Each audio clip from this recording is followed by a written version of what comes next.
petani porang milenial khususnya di wilayah Kabupaten Ciamis. Salam kepada petani porang Galung, petani milenial dan petani porang seluruh Indonesia di manapun berada. Saat ini saya sedang bersama Kang Gugun, salah satu pelopor porang di Kabupaten Ciamis dan Jawa Barat. Betul. Selamat siang Kang Gugun. Siang. Ya. Waduh, ini di kawasan objek destinasi wisata Pasir Jati ya. Destinasi Ini wisata Pasir Jati. Berapa ribu pohon nih Kang Gugun yang ditanam di sini? Ini rencana 1 hektar 40.000 pohon. Cuman baru 20.000 pohon. Dan ini alhamdulillah sudah menandakan pertumbuhannya bagus, hijau. Ini bibit dari katak apa umbi ini? Ini bibit dari umbi yang sebesar telur asin. Rencana bisa 1 musim panen atau bisa di 2 musimkan. Nah, dari sini ini sama sekali bisa dibilang 80% matahari ya. Cahaya matahari 80% atau 90% lah. Jadi pertumbuhannya sudah terlihat ini bagus untuk umbi. Ini menggunakan pupuk apa? Ini pupuk kandang, kandang. murni pupuk kandang, Organik ya? Organik. Tanpa kimia ya. Ini agar umbinya berstandar internasional untuk ekspor ya. Ini khususnya di wilayah blok destinasi wisata ini, kira-kira targetnya ini berapa ton Kang Gugun yang akan ditanam musim ini? Ya kalau diangkat untuk 1 musim ya minimal 40 ton lah, karena 1 hektar ya, karena atau nanti mungkin bisa dijadikan 2 musim target 80 ton gitu kan. Nanti kita lihat pasar sama kondisi nantilah gitu kan, kondisi pasar nanti. Saya lihat yang di situ baru digarap, ada lagi yang belum digarap. Kira-kira itu cocok pakai bibit seperti apa? Umbi apa katak? Nah, untuk yang nanti di sebelah sana ya, dan ada lagi ke belakang, dan di sana di tebing yang ini. Tebing sana. Nah, nanti cocoknya itu umbi kuncup ya. Umbi kuncup. Nah, karena kenapa ini?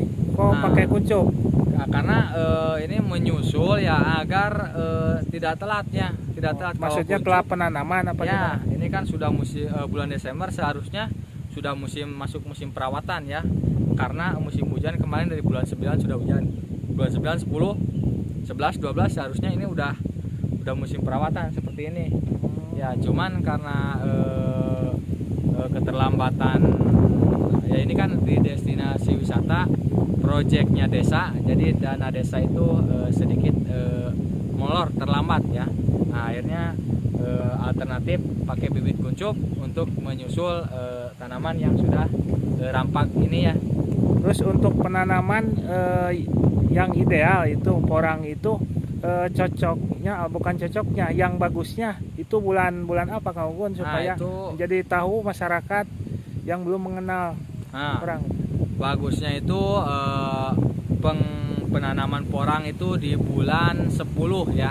Bulan 10. 10. Itu kan masih musim kemarau tuh, bulan 10 itu. Nah, itu tergantung situasi juga. Nanti kalau musim, kan sekarang aja bulan 9 sudah hujan, 10 sudah hujan ya. Nah, jadi menanam porang itu kan perlu pengolahan lahan. Nah, pengolahan lahan itu sebagusnya sebelum musim hujan. Jadi supaya si tanah ini belum tersentuh air, jadi mudah diolah untuk dibikin hancur ya. Tapi kalau udah musim hujan ini kan ceplek, tanah sudah kena air hujan nantinya menggumpal. Nah, jadi kalau masih musim kemarau, tanah itu seperti pasir. Nah, nanti tuh bagus untuk dibuat guludan ya, bedengan. Nah, jadi pas nanti ditanam bibit porang itu tanahnya gembur, ininya bagus struktur tanahnya ya. Dan juga nanti kan sebelum musim hujan itu kita nanti diolah dulu dengan pupuk kandang dan kompos juga biar bagus si tanahnya ya. Jadi ada waktu sebelum musim hujan. Nah, pas bulan 10 biasanya kan hujan udah mulai turun. Nah, itu barulah tanah sudah dingin, kita baru tanam porang gitu kan. Kira-kira untuk tahun ini, musim ini ya, kira-kira masih ada waktu berapa bulan untuk menanam lagi Kang Gun sebelum terlambat penanaman itu kira-kira ini? Kalau ini sebenarnya mah bagusnya sih sampai Desember ya. Desember itu menggunakan bibit kuncup. Bibit kuncup. Ya, Desember sampai Januari lah. Oh, Paling akhir Januari. Pakai bibit apa? Nah, Januari bagusnya bibit polybag yang sudah tumbuh, karena di Januari itu ada kemungkinan hujannya jarang. Nah, jadi itu mesti tumbuhan yang sudah kuat ya. Karena kalau bibit polybag itu identik dengan sudah mekar, sudah kuat ya. Bisa beradaptasi di lahan. Kalau pakai bibit kuncup atau bagus kalau misalkan masih ada kuncup, tetapi rata-rata di bulan Januari itu sudah di lahan itu sudah begini ya, sudah pada tumbuh. Jadi bagusnya pakai bibit polybag. Nah, itu masih bisa di bulan Januari. Jadi ya, yang belum menanam atau ketinggalan masih ada waktu sekitar 1 bulan lebih ya? 1 bulan lebih lah. Di Januari masih bisa. Kalau misalkan telat nih Kang Gun, misalkan ada petani yang menanam bulan 3 itu resikonya bagaimana tuh? Nah, resikonya sebenarnya mah kalau dari bibit polybag ada kemungkinan masih ada harapan hidup. Kalau harapan hidup ya di bulan 3 juga bibit polybag, tetapi kalau bibit dari cabutan apa lain sebagainya hindarilah. Januari juga kalau bisa mah jangan, bukan berarti tidak baik, tapi resiko matinya ya itu rentan kalau pakai bibit cabutan ya. Jadi bagusnya pakai polybag Januari ya. Apalagi kalau Februari saya ultimatum itu jangan sama sekali pakai bibit cabutan ya, karena Februari saya sudah mempraktekkan sendiri. Pengalaman ya, pengalaman ini bukan dari kata orang, ini pengalaman pribadi. Jadi kalau Februari menanam dengan bibit cabutan ya itu yang saya pun tidak ada yang tumbuh satupun ya. Jadi hati-hati di bulan Februari itu jangan menanam dengan bibit cabutan. Oke ya. Siap, terima kasih atas waktunya Kang Gun. Siap, salam sukses. Salam sukses. Tani porang milenial Galuh. Porang milenial Galuh. Mantap. Agar diketahui bahwa ini adalah objek wisata Pasir Jati, di mana musim ini ditanami oleh orang target 1 hektar untuk semuanya, tapi baru sebagian yang ditanami. Ini lahannya di wilayah Desa Sidamuli. Untuk kedepannya kalau akan dijadikan agrowisata, tanaman porang dan buah-buahan. Ini yang sudah berjalan ada buah naga. Ini ada kebun naga juga nih. Buah naga.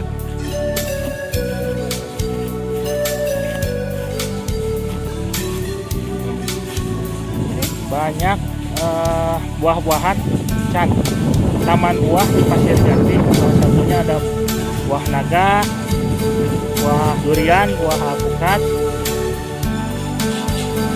Nah, kali ini kita coba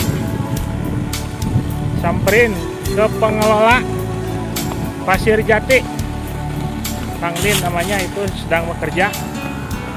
Kang, selamat siang. Waduh, sukses Kang, mantap. Gimana, sehat?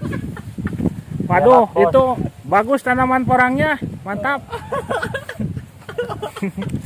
Ini berapa hektar lagi nih? 1 hektar bos. 1 hektar, waduh, mantap. Ngopi dulu. Tanggung mas. Tanggung. Dikit lagi. Oh iya mantap. Alit deh Kang lah pamang ya kayak ngopi nah. Ini adalah Kang Din, beliau adalah Ketua Karang Taruna sekaligus pengelola Pasir Jati, Ketua Karang Taruna Dusun Kalanganyar lokal, dan sekaligus Ketua Pok Darwis Kelompok Sadar Wisata yang menyadarkan wisata Desa Sidamuli. Pokoknya tokoh segala ada ini Kang Din di mana-mana. Relawan sejati. Relawan. Nih. Tidak mau dibayar Kang Din karena relawan itu gak ada nilainya katanya mah. Karena tidak bernilai. Oh, tidak bernilai. Karena tidak dibayar. Ya, mantap.